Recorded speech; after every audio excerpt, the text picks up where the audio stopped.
All right, good morning, writers. We have been working on using good word choice so our readers can visualize our writing. And on Friday, we answered one of a free write prompt, or maybe changed one a little, or created our own. And we really looked at word choice. Today, we're going to look at that same piece of writing. So you're going to need to take it out after the mini lesson. And we're going to look at adding thoughts and feelings. So, our learning target today is I can add thoughts and feelings to my writing so my reader knows how to react to my story. I often use the example of like failing a test. People, characters, and people in real life have a whole bunch of different emotions or feelings possibly toward failing a test. Some might be really upset or sad. Others might not really care, like, no big deal, I hate social studies anyway. Some might be angry, like, I studied and that Mrs. Maines is the worst teacher. Um, or some, might be happy. Oh, I wanted to get my mom. She's going to be so mad about this. So you don't really know how a character or a person feels about an event unless you share thoughts and feelings. So sharing your character's thoughts and feelings is really important in your writing. So today, let's see if this can catch up with me. Perfect. I'm going to read a piece of writing that I wrote about a time that my friends and I were all dyeing our hair. And I'm going to kind of show you some thoughts and feelings that I had in this piece.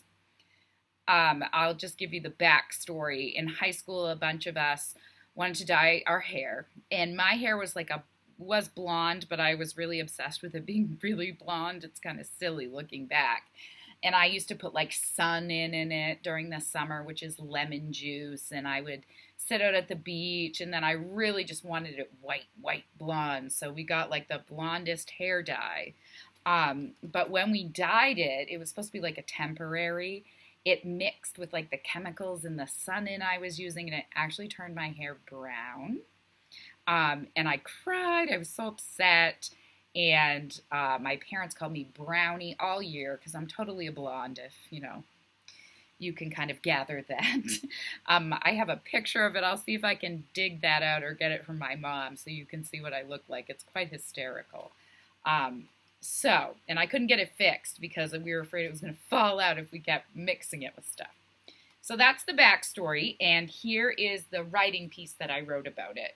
And when I'm reading it, think about what are the thoughts and feelings that I used. Brown. My hair is brown. This thought kept running through my head like a broken record. Brown. My hair is brown. I glanced anxiously around at the 4 other girls crowded in the tiny peach bathroom.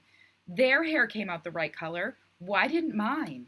Tears began to spill down my face.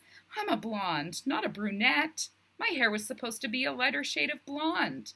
Luckily, this is just a washout, Lindsay comforted while handing me a tissue.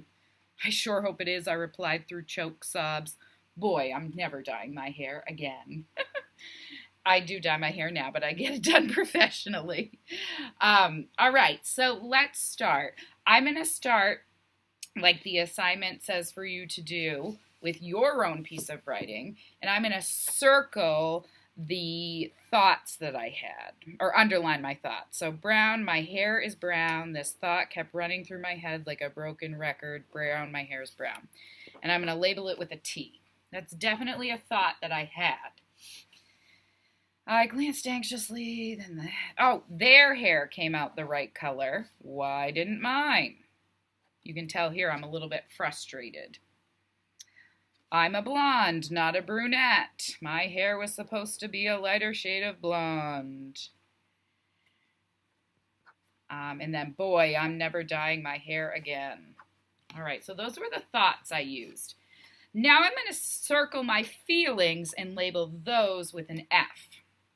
So, and sometimes my feelings I wrote them straight out, like I glanced anxiously around at the 4 other girls, so you can tell I'm anxious.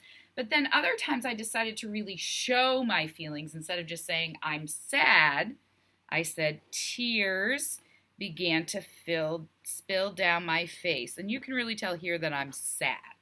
But I didn't say I'm sad. I kind of made it so the reader could really visualize it. I made it a little more interesting. And then here I replied through choke sobs, I think is my last feeling. And again, you can tell that I'm sad. So what you're going to do is exactly what I did. I want you to read through your free write that you wrote on Friday and underline the thoughts and label them with a T and circle the feelings and label them with an F. Then I want you to find one or more places to add a thought or feeling. I'm a really practiced writer. I've graduated college with minoring in English, so I added a lot of thoughts and feelings. Tomorrow we might look at a piece or later a piece of mine where you can help me add some more thoughts or feelings, but I think I really kind of added enough here. But you guys are just 6th grade writers, so you probably need to practice adding in a few thoughts or feelings. And we can practice this together later on when we continue our writing, and maybe you can help me add in some thoughts and feelings to a different piece of writing. So that's your assignment for today.